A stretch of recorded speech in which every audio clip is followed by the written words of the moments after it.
is Taj of the Butte. And welcome, ladies and gentlemen, boys and girls, guys, gals, and non-binary pals to another episode of All the Above, the show that gives you an unstandardized take on education. I'm Jeffrey Garrett, one of your co-hosts, and I've been a middle and high school principal and a high school social studies teacher. And as always, I'm joined by Manuel Rustin, your favorite teacher's favorite teacher. I'm a high school history teacher, and this, of course, is All of the Above, a show that brings you news and analysis of all things related to education, because we are two lifelong educators who know, like you know, that education doesn't get nearly the credit and attention that it deserves. So we are here to help you unpack all that's going on in the world of education. So if you haven't already, please make sure you hit that subscribe button if you're watching on YouTube. If you're listening to this, please remember to rate us and review us if you may, because those make a big difference when it comes to the algorithms, and we're trying to get this show out into the hands of as many educators as possible. So we do appreciate that. Also, if you haven't followed us on Twitter yet, we are on Twitter at AOTA Show. Brand new, just getting it off the ground. Help us by following and spreading the word. Thank you. And Jeff, what's on the agenda? Well, Manuel, we got a good one for folks, as usual. We're going to start off, of course, with our Do Now, looking at some fascinating headlines in education from across these United States of America. And for our main segment today, this guy, yours truly, has an assessment for us. And I will say, what's kind of funny about the topic for today's assessment is that our assessment is about grading. So somewhere in there, there's It's levels, man, because you assess in order to figure out a grade. And then you grade and reassess. So it's going to be a good one. Grades, of course, everybody knows what it's like to get grades. Good ones, maybe bad ones, right? But grading policies and practices are quite a controversial topic in most schools, at least most schools I've been to. Folks get all up in the feelings about their grades, you know, got to give the zero, or the zero is the enemy. So we're gonna talk about that today. Indeed, can't wait. All right, but up first is our Do Now.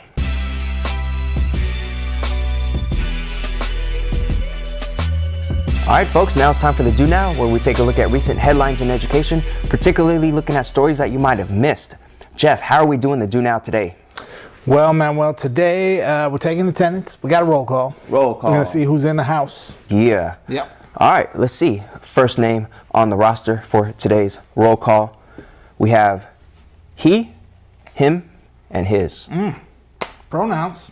These being the preferred pronouns of a transgender student who was purposely misgendered by their teacher. So, Virginia French teacher Peter Vlaming filed a lawsuit saying he was wrongfully fired for refusing to use male pronouns for a transgender student. In 2018, this student at West Point High School in Virginia began identifying as male. He and his mom asked for him to be referred to with his preferred name and pronouns, those being he, him, and his. The teacher, Peter Vlaming, said he couldn't comply, citing his own religious beliefs. The teacher claims that he did use the student's preferred male name, but did not use the pronouns and tried to avoid using pronouns altogether. Well, school officials eventually suspended Peter Vlaming, saying that he was being insubordinate by refusing to use the male pronouns and for repeatedly ignoring the orders from his own bosses to use these preferred male pronouns. So now the teacher is suing, basically saying that his religious rights have been violated. Jeff, what do you think about this? Well, I think I'm really happy that we do not live in a Christian theocracy. I think that's a wonderful, fantastic thing. And look, I think this teacher's defense is ridiculous. I think he has no merits whatsoever. And I'm really glad that we live in a country that has at least some remaining semblance of separation of church and state. In our society, and hopefully in any just society, a person is entitled to their own faith and their own religious beliefs. Absolutely. Right? So if he wants to not be transgender, if he wants to not in his own private home recognize the pronouns of transgender people, I guess he has a right to do that. Right. However, when you are a teacher when you are an arm of the state.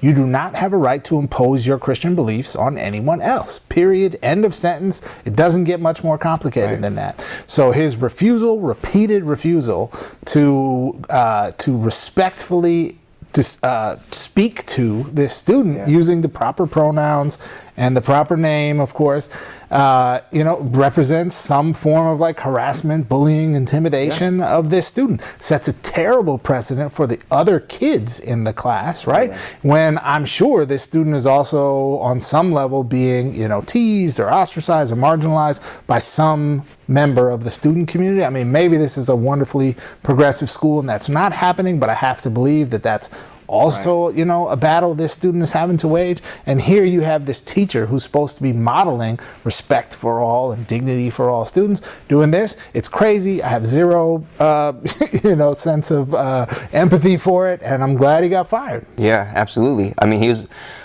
being fired for being insubordinate. So that speaks to, regardless of whatever his religious beliefs were, here we had a student, that student's parent, and school administrators all making the same request to this teacher, which is to please use these pronouns. And the teacher purposely didn't do that. So for anybody out there, like this teacher saying that he's been fired for his religious beliefs or that his conscience was under threat by being asked to use pronouns that he doesn't believe in religiously, it's like, doesn't matter. You were fired for not following orders from your superiors. But more importantly, and the underlying issue here, is this complete lack of respect and regard for your own students. So if I'm a teacher, like obviously if I have 35 students on my roster, like I'm not going to personally agree with every single belief that all 35 students have, because like we live in a diverse society and people have different life experiences and lived experiences. But as a teacher, as a representative of the government, my job is to teach those students and care for those students and support them to the best of my ability and not impose my own religious beliefs on them.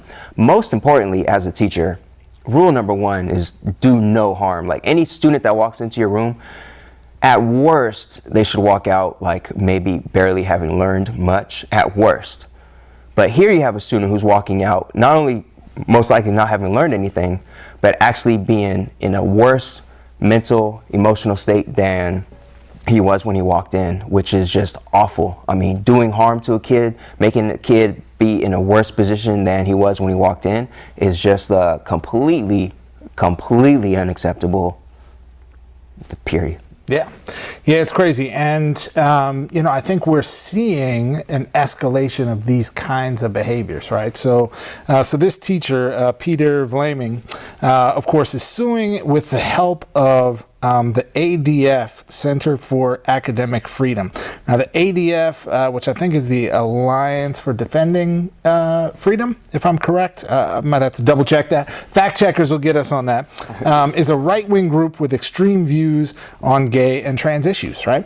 And the Southern Poverty Law Center has characterized them as one of the most influential groups informing the Trump administration's attack on LGBT rights, right? So, I'm fine with people who actually support religious freedom, right? Who want all different religions to be able to, exist peacefully with others and have respect and dignity in our society.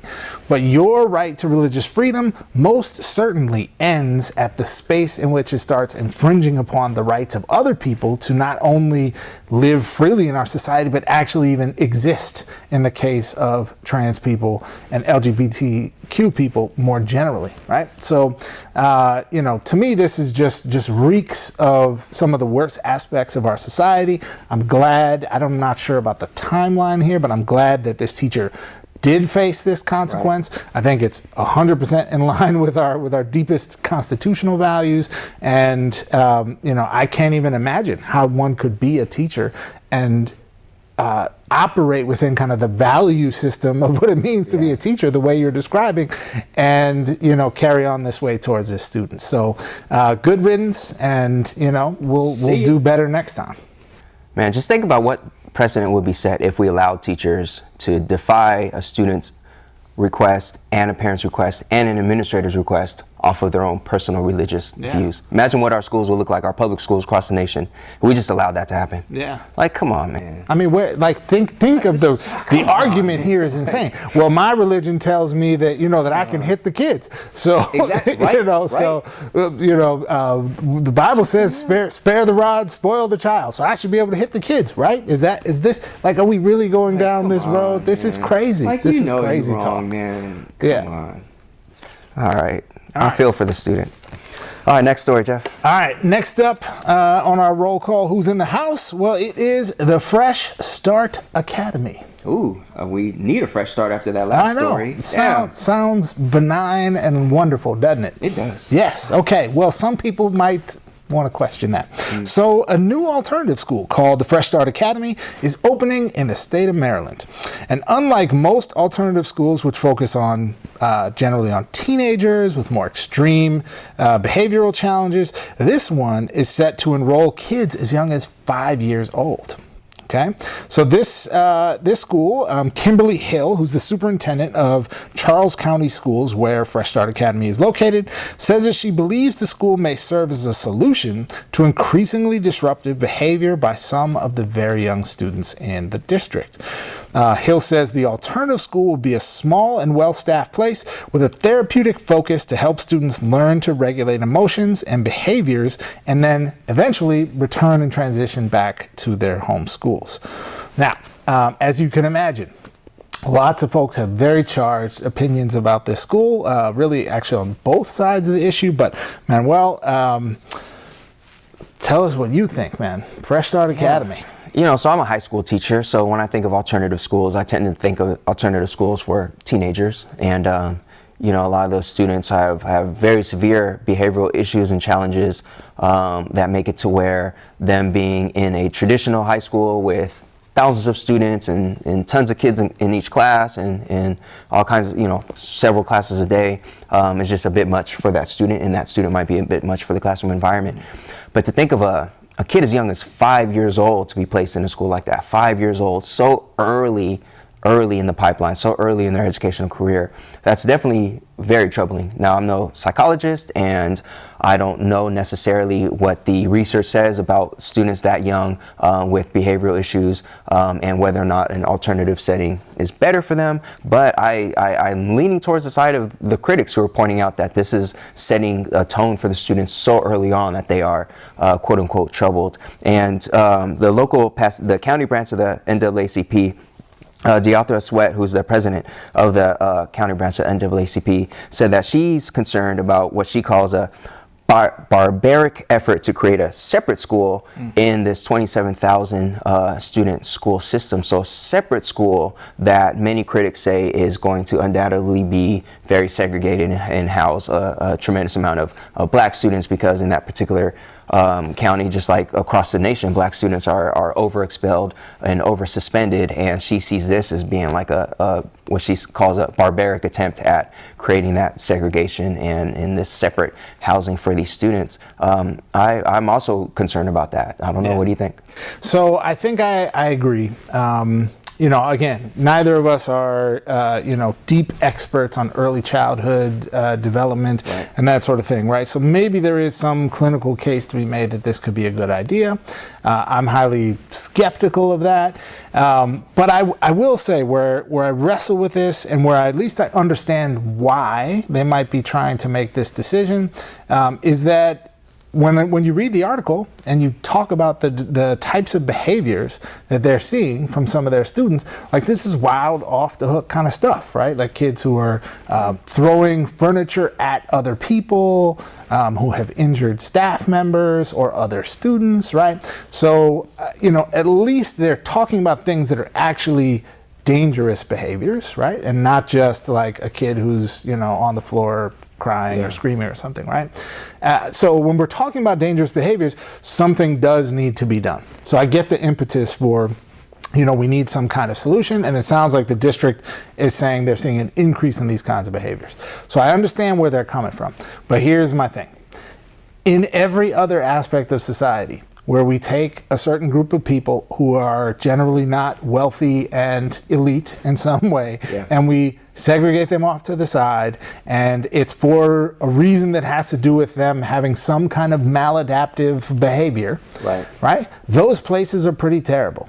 Whether they are prisons or juvenile hall or special self-contained special ed classrooms, right? And that's not to disparage all the great special education teachers out there, but I think it's fair to say by the outcomes we see nationwide, these are not places that produce the same kind of good outcomes that the general society produces, right? So I think I would really need to see some strong evidence of how this is going to be different before I could really get on board, right? Because we do have places in other situations where we segregate folks, right? Where, like, if you get hit by a bus, they put you in the intensive care unit, right? And they like sew you back together and you get all the best doctors, right? I mean, yes, this is very technical medical terms, folks.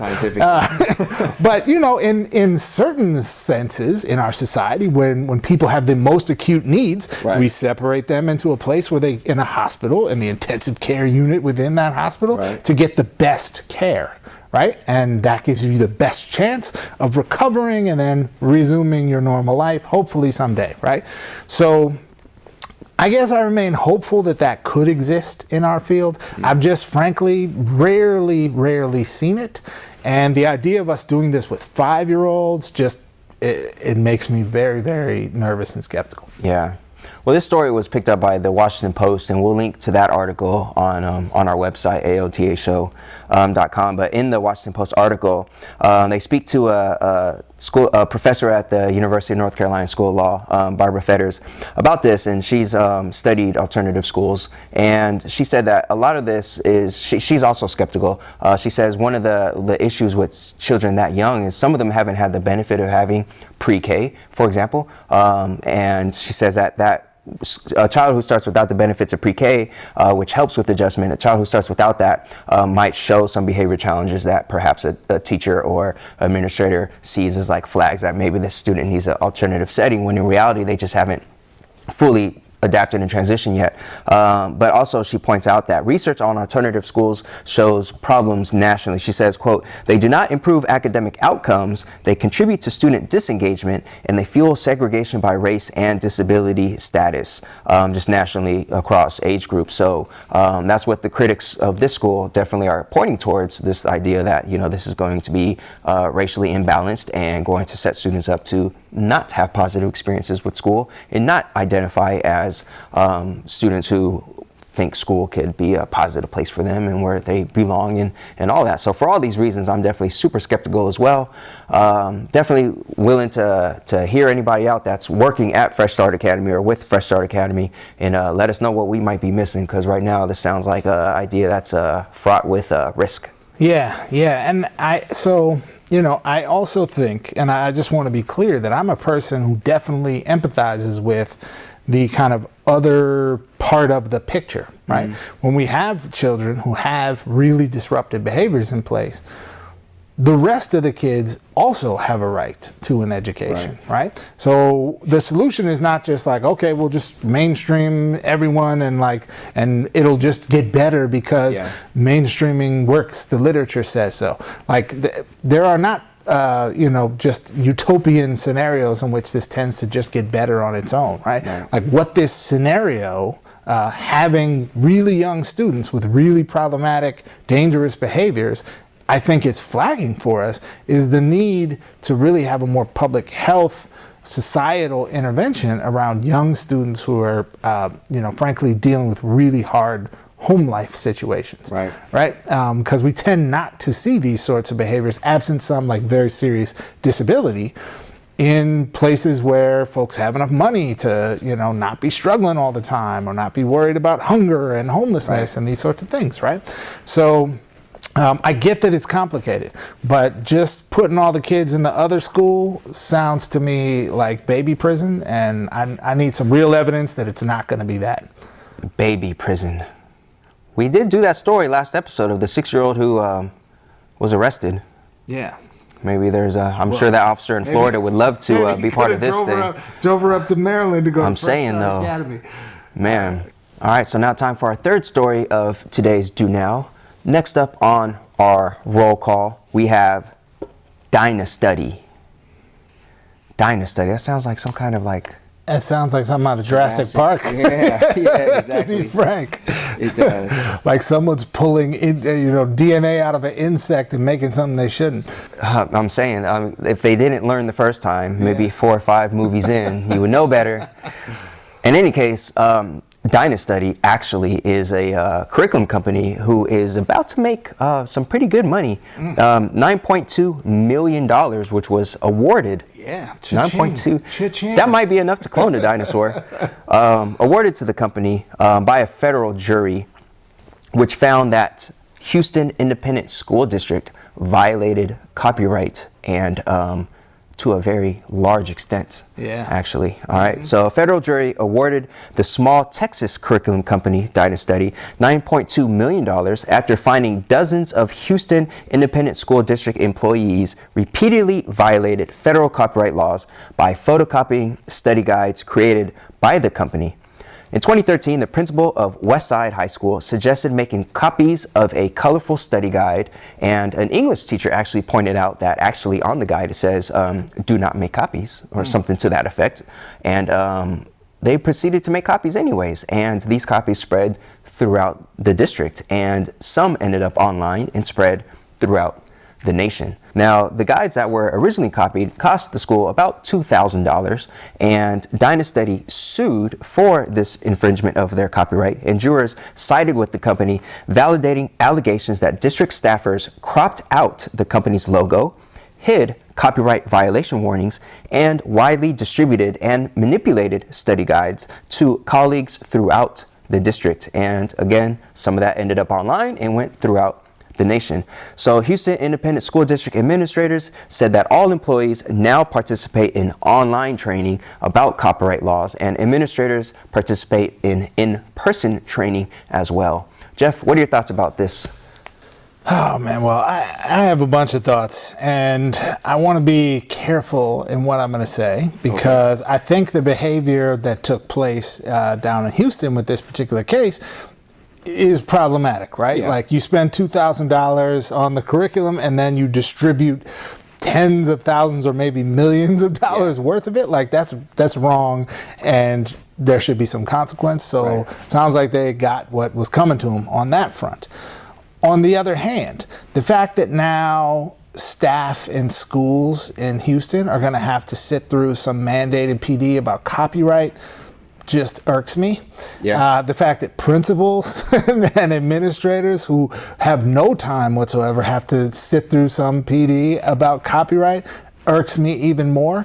And frankly, this story is interesting and intriguing on its own, but I think the larger truth of the matter is that many of the large curriculum companies have kind of bullied education, have bullied the field of education and teachers and district staff into propping up their copyright, rights over the good interests of the adults and the kids in the system that we're actually serving, right? So we have all these highly secure testing documents where nobody can see what kinds of items are going to be on the exam, and I'm like, this is crazy. Even on the LSAT for law school, you can go to Barnes and Noble and get a book that has a whole bunch of items that are just like the kinds of things you're going to see on the LSAT. But on the third grade, ELA exam, we can't see items on the test. Get out of here. This is ridiculous to me. So, yeah, Houston, you messed up. You shouldn't have done what you did. And the larger story here is not that educators are ruining the profits of curriculum companies. These folks are getting paid. P-A-I-D, paid across the country. The testing industrial complex is real, and their copyrights are doing just fine. So maybe Dynastudy, needed to get a little retribution here, but I don't know. This is not how things play out on a larger scale. Well, yeah, Dynastudy certainly isn't Scholastic or Discover Education or anything like that. Dynastudy is from what we read online, is a 2-person operation. So very small operation that 4.5 each, man. Not bad.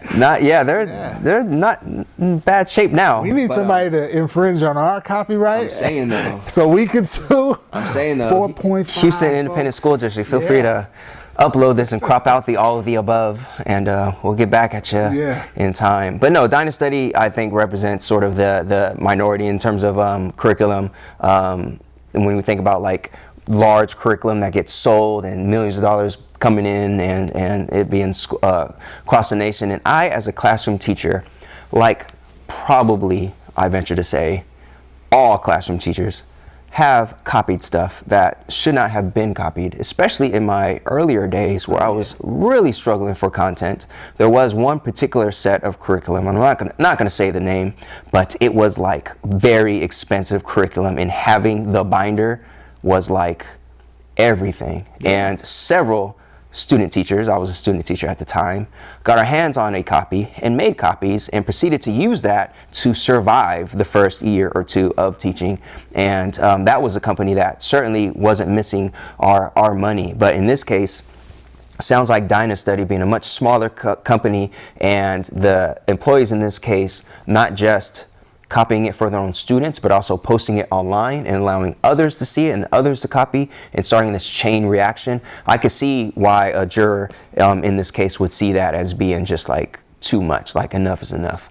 Definitely you could, Google what copyright law says for educational purposes. There's a lot of fair use out there. There's a lot of stuff that we could do for educational purposes as long as we're not going above and beyond our classroom or trying to rely on it too much. But this was a case where these study guides, 36 different study guides eventually spread across 28 Texas school districts, as well as districts in Indiana, New Jersey, North Carolina. So Dynastudy had to do something. I mean, that's 36 study guides that I'm sure they carefully crafted and were reliant upon in terms of their business plans and all that. Yeah. Yeah. Okay. Yeah. I'm you with. Sound too. I just feel like it's an interesting story, and it's kind of like. I mean, they use Post-it notes to it's cover kind up of. It's the kind of logo. like if there was a story about like a bully that like got bullied one time on their way home from school, I mean, and that was the story. When the reality is like this industry bullies the people of every state in this country by just taking so much of our revenue because, they publish version 1 of the curriculum. Then the next year, there's version 2. Or even if the curriculum stays the same, there's the workbooks and they're consumable. So you got to buy new workbooks, right? Or they change the test in some way. So you got to buy new stuff to prepare for the test. And I'm not saying these people are evil, but I am saying that I would argue that curriculum for schools is actually something much more like pharmaceuticals than something like a pair of Reeboks from the store, right? And so the fact that they can extort such large amounts of money, I find in general to be problematic, right? Like students have a right to learn, and we need curriculum in order for that right to learn to take place. So, I don't feel bad for these curriculum companies, man. I just don't. And I respect the law, and we should uphold the law. And I do not feel bad for these. Already been flagged for these comments. So I mean, I hear you. And again, as a teacher, especially when it comes to multimedia, especially when it comes to videos and video clips, a lot of that stuff gets used without permission.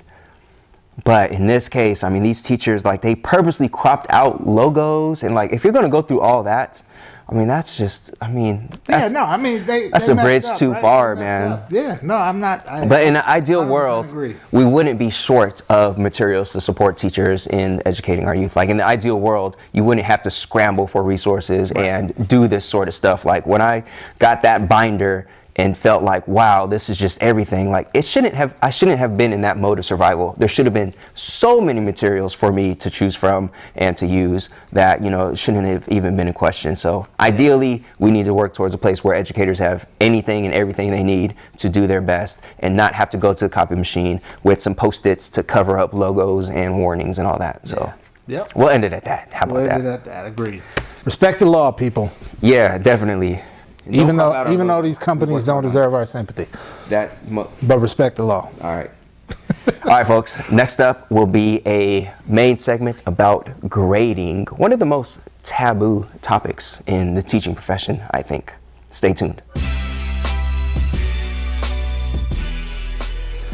Like clockwork, each and every year, schools give out report cards, progress reports, and transcripts full of grades to nearly every one of the 57 million students attending America's K-12 public schools. And grades are important. Parents spend countless hours supporting their children to improve their grades. Employers and colleges consider grades and GPA so heavily that many students see grades as a make-or-break indicator for their life outside of school. Heck, even car insurance companies consider grades when determining rates for teen drivers. But despite how much experience we all have with grades and how much influence they yield over our lives, grades are perhaps one of the more controversial and incoherent aspects of what schools do. I'm sure we all can relate to the sometimes maddening range of grading practices our teachers had when we were in school. In one class, you had to work your butt off just to squeak by. And in another class, you could practically land an A for just showing up. The fact of the matter is, grading practices in American schools are all over the place. There is massive variance in how teachers grade, even among colleagues in the same school or department. And with this comes an equally wide array of learning experiences for students and huge problems with fairness, accuracy, and consistency. If I were to ask you, what is the purpose of grades? Most people would probably say something like, to tell us how we're doing in class. And as simple as it sounds, that's not far off from the right answer.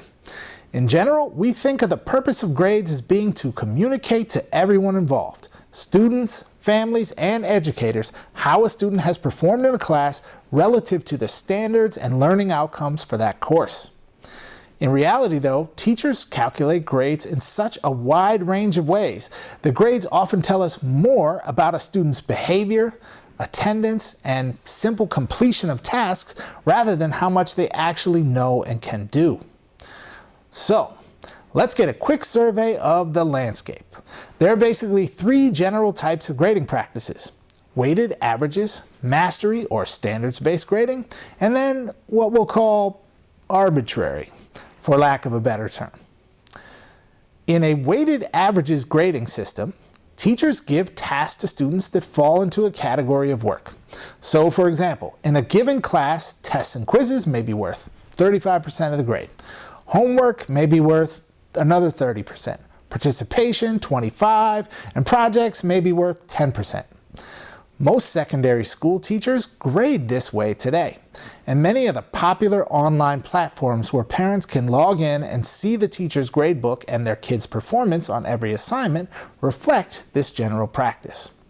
Now, in a mastery or standards-based grading system, instead of reporting out how students do on each discrete assignment, students' performance is reported out based on the extent to which they've shown mastery of key standards or skills that the class covers.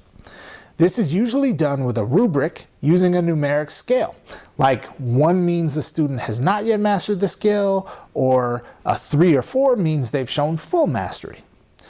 This type of grading system also usually comes with a philosophy that says students should have multiple opportunities to demonstrate mastery of skills over time, not just one shot. And the last grading practice I mentioned, arbitrary grading, thankfully is no longer as widely practiced as it was, at least in K-12 schools. Colleges, well, that may be a different story. Many of us who went to school before the late 90s, when electronic gradebooks began to spread more widely, remember teachers who we swore were just making up grades for us. Well, we were right, at least to a good measure. For a long time, teachers' grades would be informed at least as much by their subjective impressions of a student than any solid evidence of what they had learned. This practice, for obvious reasons, is dripping with problems. While teacher judgment about grades can sometimes be invaluable, the rampant subjectivity and bias that informs a truly arbitrary grading practice is fundamentally unfair. And in a day and age when there are so many good tools available to help with grading, it's frankly just unacceptable. So, with all this in mind, we're going to unpack the merits of different grading practices and the practicalities for their use today. How should grading work? What's fair? what's logistically practical to implement, and what does this all mean for the students in America's schools? Well, Jeff, as always, you did an excellent job laying a foundation for us to have a in-depth conversation about something that every educator can connect with in some kind of way, which is the very taboo, in my opinion, topic of grading. So teachers, you know, a lot of teachers get protective over what they do in their classroom and their practice. But one of the things that I think teachers are most protective over is like their grade book. Like, you know, going in to observe another teacher is one thing, but asking to kind of see the teacher's grade book and how they kind of do things, I think that's something that's just like just doesn't really happen because of all of the complexities that you presented when you talked about the different ways that people could go about grading, and the true factual reality that there is no real clear understanding across our profession about what a grade is really truly supposed to represent and what the best way is to determine what that grade should be. So just for you, I dug through my records, dug 16 years deep, and found, and here dusting off, a physical grade book. Yes, grade books used to be physical. They used to actually be on paper, and my first year teaching, I tried to keep one, and it's fraught with madness. It is fraught with madness. Folks, let's just pause for a minute. This is literally a notebook that is a printed spreadsheet, right? Indeed. It's like looking at Excel and printing it out 250 times and binding it together. So many numbers, so many colors. We grew up in the dark ages, man. Yeah, man. Yeah. Unbelievable. I don't even know what half of this even means anymore, or what I was doing, but I was trying as a first year teacher to keep some kind of record of how my students were doing, in order for me to determine what their end grade should be, which I guess is really the beginning of the problem here, which is that question of what should the grade be, like what should it actually represent. And I think anybody working in a classroom knows that grades are very often a reflection, not so much of what the student knows academically, but their performance in terms of behavior and habits and responsibility across a semester. So the student with the highest grade in your class, let's say you're a physics teacher, the student with the highest grade in your physics class might not be the strongest master of physics in that room, but might be the student that was most consistent with showing up each day and turning in all the work and this and that and whatever. And that is where sort of the trouble begins in terms of what an A actually means and represents, and what a B or a C actually means and represents. Yeah. So of those three types of grading that you presented, I'm still old school. Like, I don't do it in a physical grade book anymore. I don't even know if they sell these anymore. I'm sure they sell them somewhere. But, you know, it's all electronic now. But it's still pretty much weighted averages. Yeah. Pretty much. Yeah, and so, you know, they're... in more recent years in our profession, I would say mastery-based grading, standards-based grading has really grown in popularity. It has, because there are many, at least on like a philosophical level, there are many reasons to think that it is superior in the fact that it is more principled about distinguishing and articulating what do students know and can do. Right? So let's put a pin in that for a moment and just come back. Because I tend to think that, yes, that is true. And mastery-based grading is really, really hard to do well. Right. Most people don't do it well, that I see. And that creates confusion and disarray and distrust from students and families, which means we'd be better off sticking with a weighted averages system and just making it a good weighted averages system in a lot of cases, right? I think mastery-based grading is great, but it really is like black belt work. Whereas, you know, weighted averages grading can be kind of like, we can do this well amongst everyone if we put our mind to it, right? So I would say the weighted averages, the challenges with the weighted averages system are very much what you're naming, right? So riddled with like subjectivity and subjectivity that hides behind the veneer of objectivity, right? So, you know, tasks and assignments that get graded that are really about, like, did you just copy down some stuff from the board and hand it in? Yeah. Right? Or did you actually show that you learned something about the French Revolution or, Right. molecules and chemical reactions, right? And there's all kinds of examples of that case where exactly what you said, the students who are getting the best grades are students who are really compliant, who are really quiet, who are really, sort of like obedient, don't push back on the teacher, don't say, hey, I'm bored, and, they're just like, do all the work and get it done.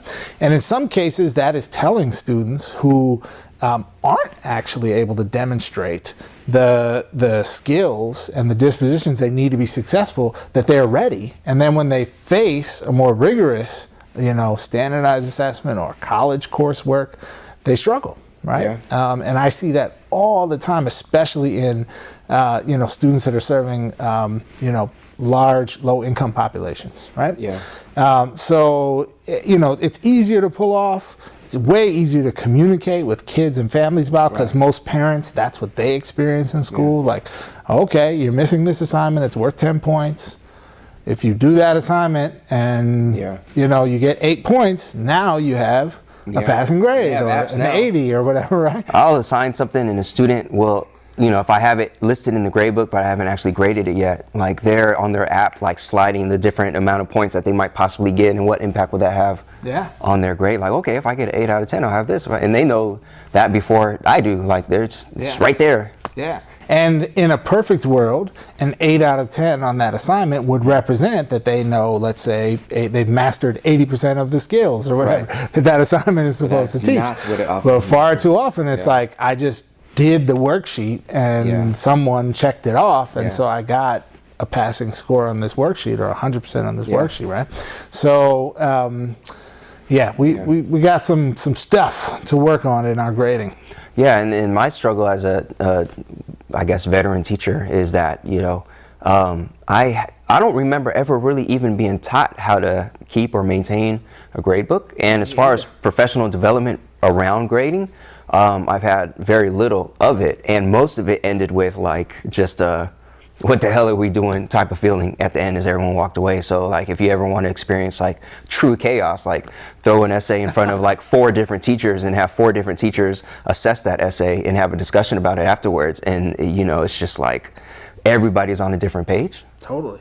Despite how clear, content standards and Common Core standards and any standard that you want to point to, despite how clear. But they didn't use the Oxford comma, and if you don't use the Oxford comma, there's no way you can be successful in college, so they failed. Exactly, and they got it in late. I had a student who is retaking a class because the final project for that class, the student didn't print it out. They had it done digitally, and we are moving towards an all digital school. But they didn't print it out for that particular teacher.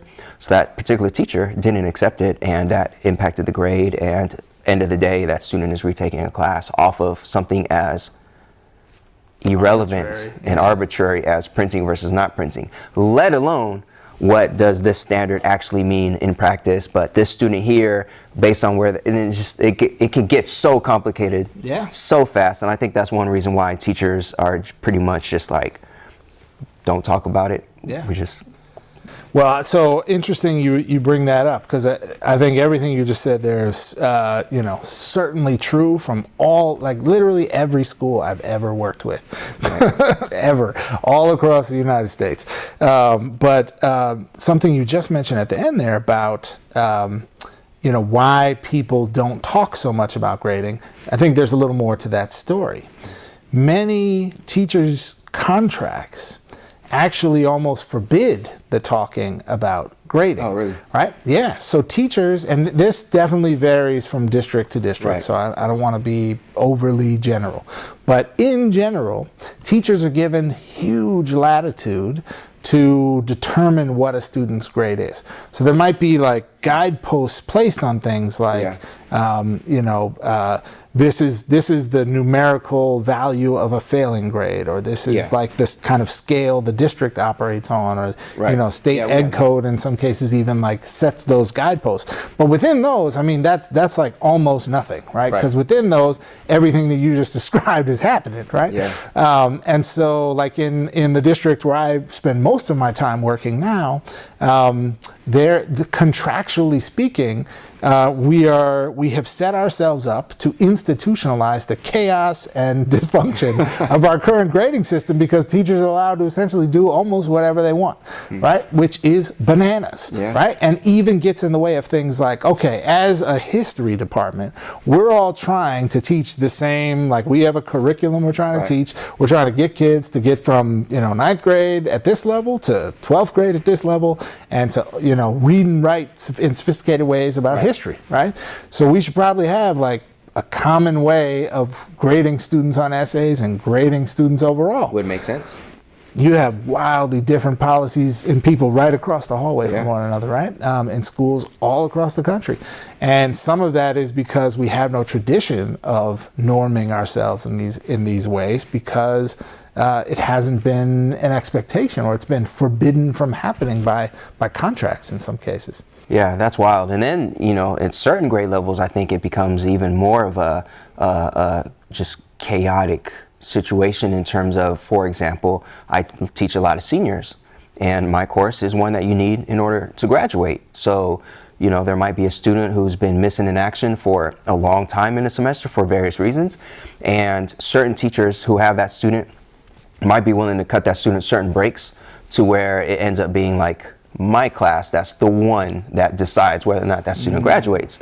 So then, although I should be obviously as a professional fully focused on what that student was able to demonstrate in terms of their academic knowledge and skills gained during the semester, I can't help but think about life outcomes. Like, okay, if I hold this student, if I'm the one who issues this grade for this student, and that student gets held back, that student isn't graduating, isn't crossing the stage with their peers, with their family in the stands, this and that, whatever. Maybe they go off to summer school, and then I think, well, in summer school, will they be learning any more or less than what was going on in my class? And then just like, what if they don't work out in summer school, or what if summer school ends up being, like, not just think of all the possible outcomes. And of course, statistically, students who don't graduate have, higher risk factors or higher chance of all kinds of negative things, and just all that weight.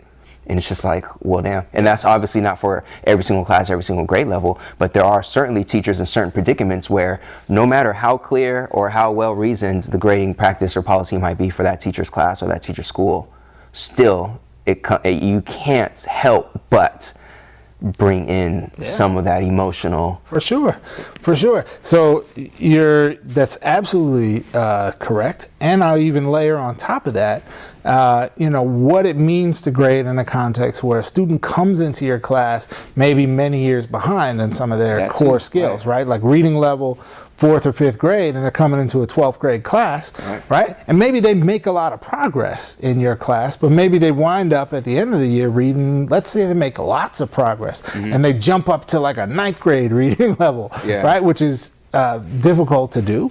They still might be compromised in their ability to fully succeed on your 12th grade curriculum, right? But do you consider that a failing grade? Right. And so, this gets into the sort of one of the fundamental debates around grading and assessment in education, generally speaking, for our audience, to give you a little bit of context, which is, are assessments that you're giving norm referenced, which essentially means are students being measured against everyone else who took the assessment, right? So tests like the SAT are norm referenced assessments, or are they criterion reference assessments, where like there's a certain standard and you have to hit that standard or you don't pass, and everyone could hit the standard or no one could hit the standard, right? And so grades function in some ways like very similarly, and there's some ambiguity around like what's actually moral and ethical to do with a student who's made a tremendous amount of progress, who's working hard,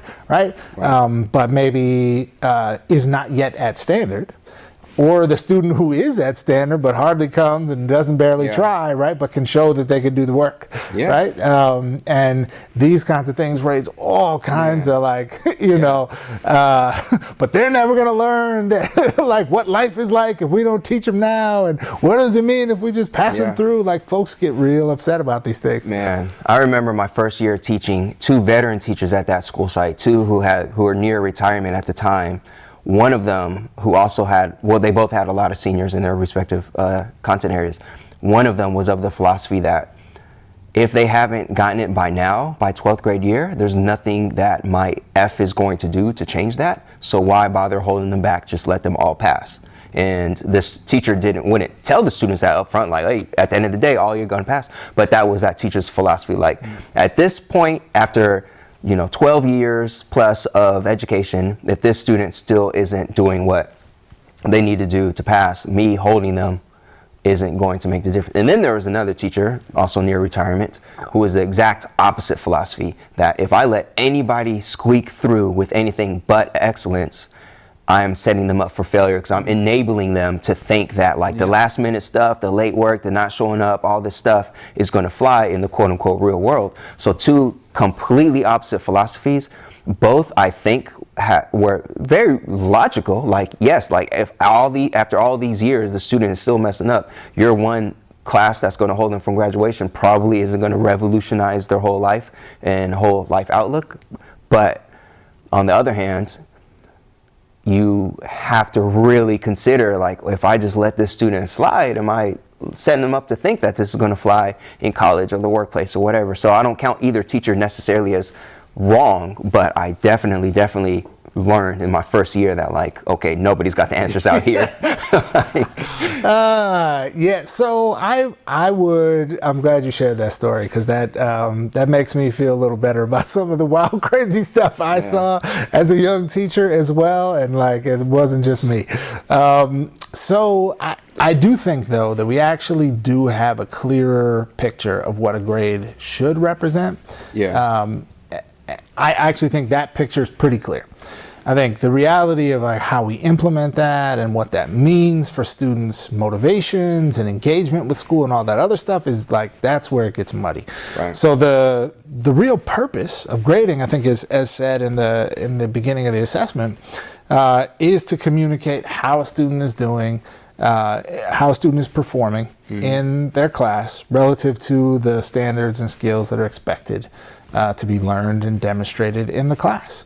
And I think there's a strong argument to be made that folks who say, well, the purpose of a grade is to like teach them that they got to work hard, or these sorts of things. That might be a well-intentioned argument, but it's both factually untrue and like rife with so much bias. Like, I'm gonna wield my grade over you so I can teach you this moral lesson that I think you need to learn. Absolutely. Me, the person who sees you for an hour a day, like has this right and this power to like control your moral development in that way. A lot of arrogance behind it, I think, right? And I think it comes from a really good place. So I don't want to just bash folks, right? But I mean, some of them are just straight out arrogant, and they just think that like. I mean, he said that. I won't necessarily disagree. It's just facts. We love facts on all the above. We do love facts on all the above. But yes, I think what a grade should be is pretty clear, and I don't know that there's a great deal of disagreement about that.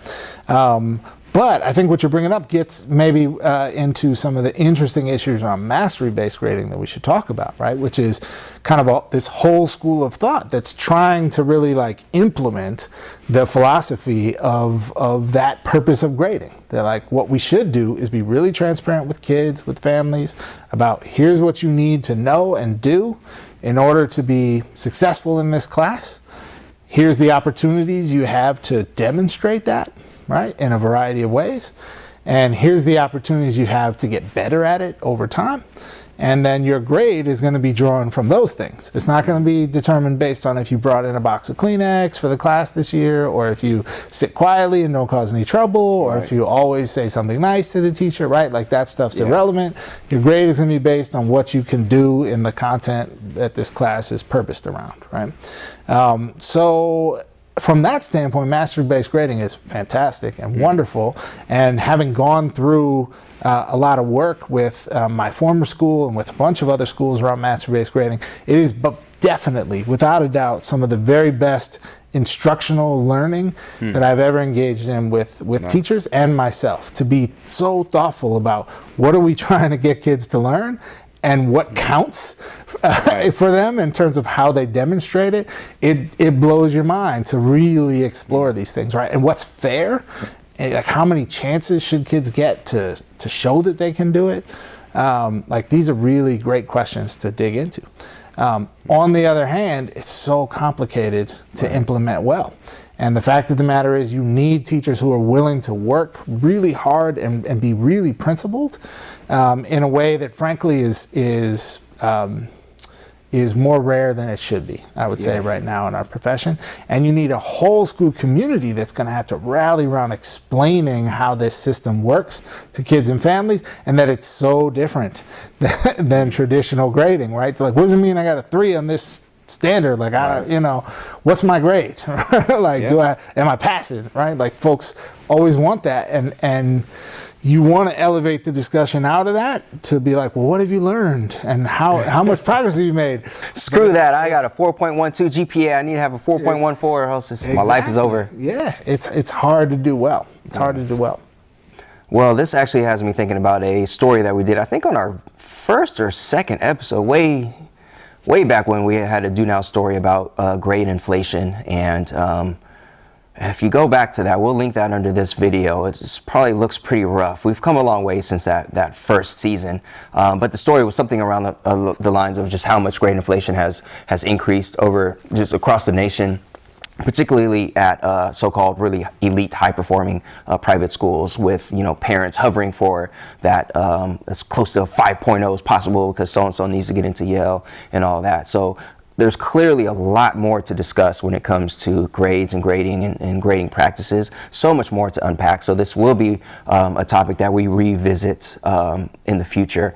But for now, definitely, if you are a current classroom teacher or administrator, please drop a comment and let us know right now of the 3 types of grading that Jeff introduced in terms of the weighted averages and the mastery-based grading, or just the arbitrary whatever.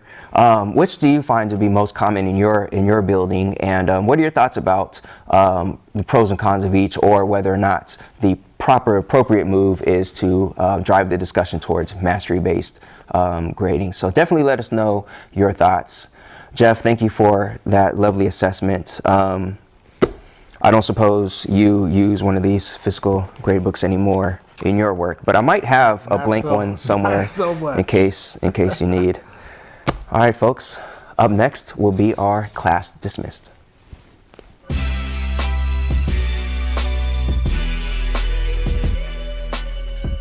All right, folks, now it's time for class dismissed, where we like to shout out people doing great work in the field of education.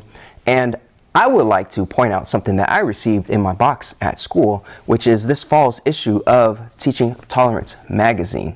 And I definitely want to shout out all the good folks at Teaching Tolerance for the hard work that they're doing to help make sure that all students across the U.S. are receiving not just the best curriculum, but curriculum that really truly reflects who they are and sees them and values their humanity, and all the curricular resources that Teaching Tolerance is putting out to help teachers meet social justice standards and make sure that every young person in our classroom is being given the true justice that they deserve in terms of the best, most truthful, most loving curriculum out there. So the new issue of Teaching Tolerance magazine goes into struggles to provide mental health for students, particularly Black students. They have a section on teaching hard history, which I, as a history teacher, find truly, truly helpful and valuable. Not just the Teaching Hard History article here, but also the podcast, in terms of making sure that we be honest about America's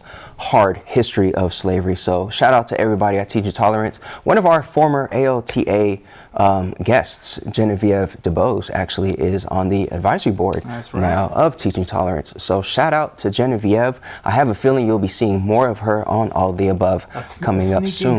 Sneaking suspicion. Yes.